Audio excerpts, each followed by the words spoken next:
For what kind of triangles will the perpendicular bisectors of the sides intersect in the exterior of the triangle? A perpendicular bisector cuts a segment into two equal parts in half, bisect, and it does it perpendicularly. For example, in this triangle and an acute triangle, notice how the bisectors, each of them cut one of the sides perpendicularly, that means forming a 90-degree angle, and they cut the segment into two equal halves. This perpendicular bisector, notice, forms a 90-degree angle with the segment that it's cutting. It cuts it in half. It's perpendicular to the segment.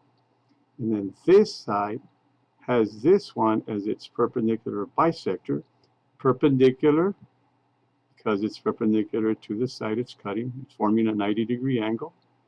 And it's bisecting, cutting the side into two equal halves. So for an acute triangle, these bisectors, the ones that are doing the cutting, are meeting, they're intersecting on the inside of the triangle. The lines meet inside the triangle. These bisectors meet on the inside. For a right triangle, the bisectors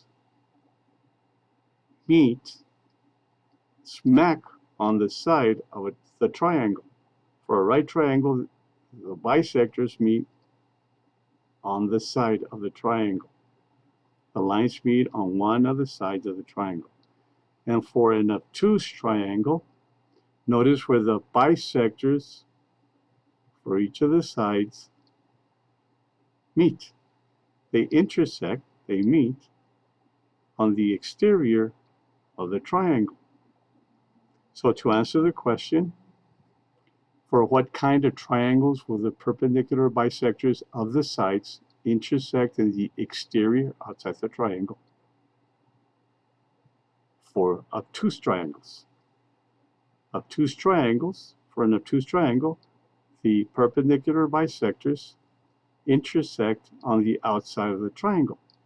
Notice for a right triangle, they intersected smack on the triangle side, and for an acute triangle, the bisectors intersected on the interior, on the inside of the triangle.